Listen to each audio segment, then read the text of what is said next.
Hey, Joe. I'm here to talk about podcast Liftoff, doing a growth content marketing audit of it. We start by looking at the site itself and seeing how the language kind of fits into an audience approach. And then we'll do some reviews on the actual metrics and the quantitative side of things too. So, first up, launch your podcast in days, not months with Podcast Liftoff. It's a good benefit. It's clear. But the value of the benefit to me is not immediately there. Why would I care about launching it now? What benefit do I get from launching my podcast? And to whom are you speaking? I think because you don't know who you're speaking to, you can't give a very concrete benefit here. Saying something like, launch a $200,000 podcast in days with Podcast Liftoff. Okay, I would like $200,000. Most of us would. That specificity will resonate more than this rather vague discussion. Enroll today, cool, I like that. Button, call it very clear. Consistently and confidently grows your business, cool, I like that's the call out here. The enroll today, particularly up this high, asking me to choose 3 different courses, I'm not super enthused about that, because at this moment I don't know, right? If you want to build a optimized funnel, I would suggest you try something like everybody who clicks enroll today starts with the light program. And then after you've gotten through the light program, we take you to upgrade, right? Get the full program with you get making money modules, sponsors, playbook, email and slide templates, and even your build your podcast website course. If you tuck those into a flow sequentially, right? You're doing a kind of progressive buy-in. You're saying you've already spent $79. What's another $120 on top, right? And then, hey, you're in for both. You can get access to my special Slack channel and one-on-one time with me for just another $780 on top or whatever, right? At this point now, we're doing progressive buy-in, and you get more folks to go yes for $79 because the value seems tremendous compared to $200,000 podcast, and we can sell you up through it. But asking me to make a choice, I'm generally opposed to, but right now I'm particularly opposed to it. You may want to offer a different enroll today link further down where people have read more, but I think you may do a test and find that a progressive buy-in will just outperform sequential choose yourself buy-in. It's all right. Do you feel stuck? So the usual way I would construct a page, particularly for something that is this kind of evidence-based, right? I am an expert, come see what I've done. I'd want a logo stripe. I may want testimonial. I want something here that basically says, you can trust me, here are folks who have. This does not compel me. I also like all the questions, right? I'd rather see these phrased as statements. Sell 200K a year. Grow stagnating email subscriber lists. Build a platform to showcase your expertise. I rewrite these sentences like that. Now you're ready to grow your audience and make money. Okay, cool. I don't think here's the place to be persuading somebody that podcasts are worth doing. I think if they're coming to this page, they should know they want a podcast. So I think this is just white space you're filling. Cool, this is about you. I like this. That this is buried seems kind of criminal to me, right? These are really impressive numbers, and it's quite easy to miss them between the way the eye scans is, hi, I'm Joe, this is my picture, here's some actual logos of stuff. Cool.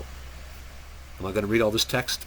No, probably not. Getting this more prominent somewhere up here, or maybe even somewhere here, or just those numbers are big. You should emphasize them more.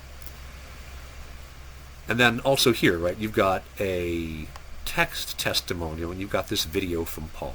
And as I'm going to the page, I don't even see Aaron's testimonial, because Paul's face right here, right, is extremely visually arresting.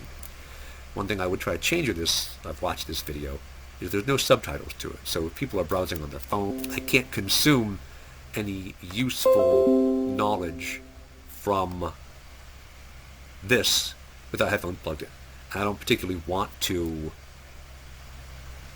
plug in my headphones just to listen to Paul. If you had subtitles or something, or a 2-column layout with the video and his text on the side, something like that, it becomes way easier for me to see what Paul has to say. And then This is good. I like this. I would just check. I have not done so because I'm on desktop. Right. how friendly is this on mobile?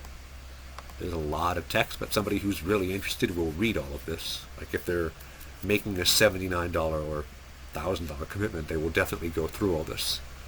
What you don't have, and you may want to include, because I've got later on here, right, making money modules, getting sponsors playbook, templates, the website course.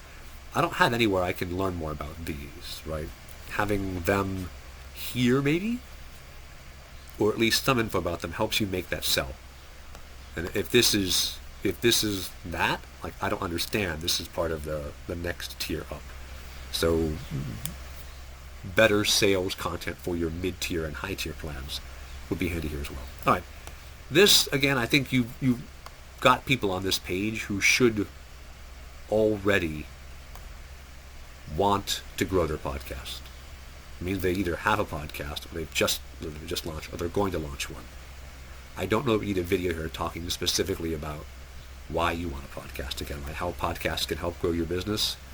Hopefully I'm already sold on it, and you don't have to do top-of-funnel informational marketing, at least not on this page. Other pages, I think you can have that content in. Budget-friendly 4 hours of content. I do wonder a bit, right, at the $200 price. 4 hours for $200. If that's what you're saying, I feel a bit like that's a harder ask. Right? 4 hours for $80, $20 an hour. Like, yeah, okay, that's actually a pretty fair value for someone's time. These course bonuses, the podcast launch framework, I don't know, that's not mentioned anywhere here, right? Does that come as part of all of these? Does this come as part of some of them? Build Your Podcast Website course suggests this only comes in the full course. Email templates only comes in the full. Community of Podcasters, is that only in the pro? And then student show directory seems to be in the light. So this is a bit confusing to me. I don't understand how this breaks up. And then your FAQ. All right, cool. So overall, I think your messaging doesn't know who it's speaking to.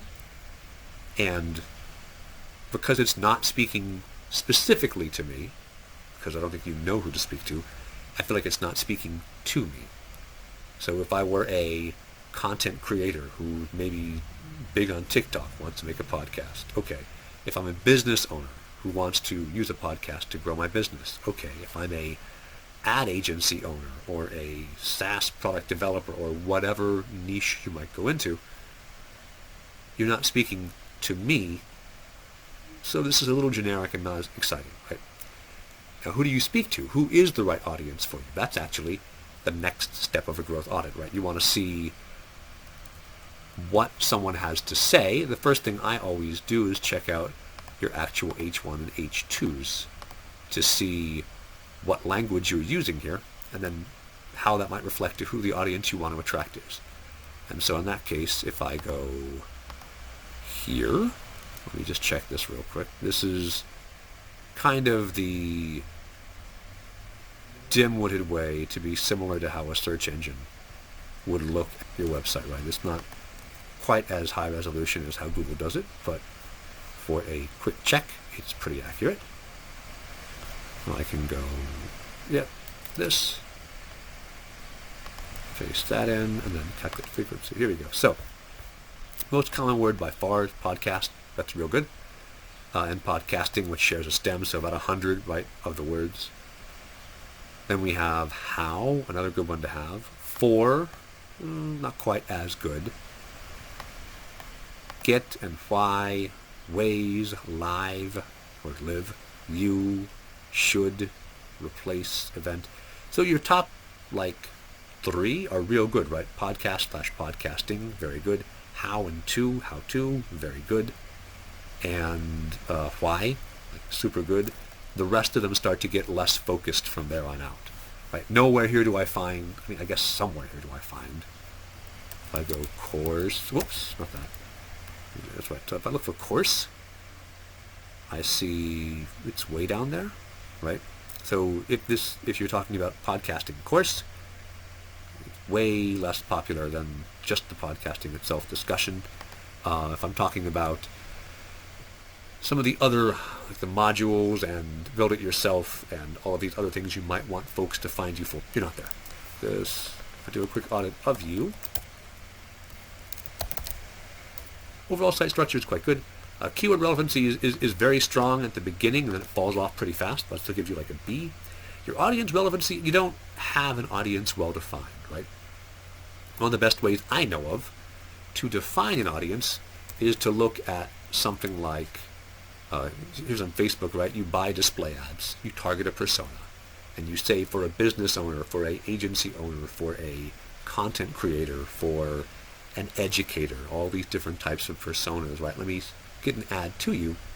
And in the very beginning, you're going to run ads. You just want to see like at least a 2.5% click-through rate where you say, earn $200,000 with your podcast in the next 2 years.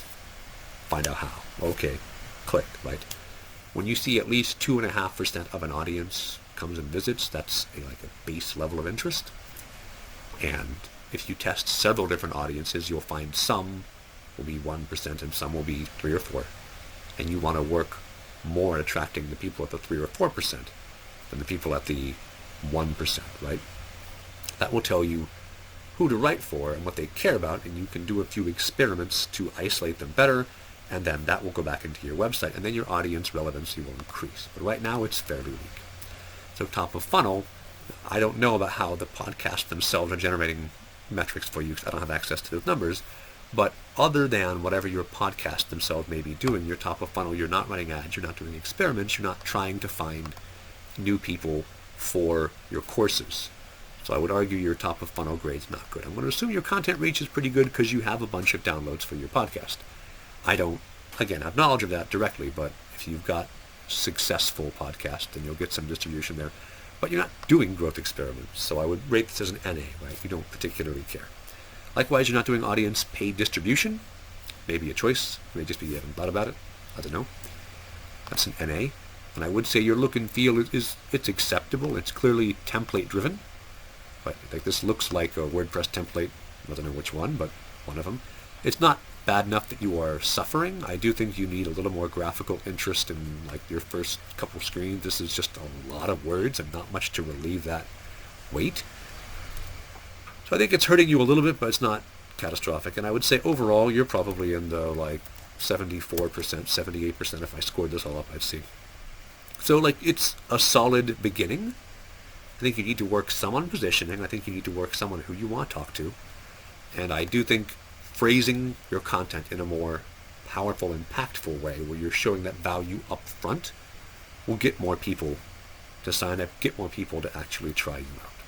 Thank you very much for the chance to look over Podcast Liftoff and see what you're up to. I have no doubt that you offer a great value with all the expertise you have in podcasting, and I look forward to seeing what you deliver in the future. Thanks so much, Joe.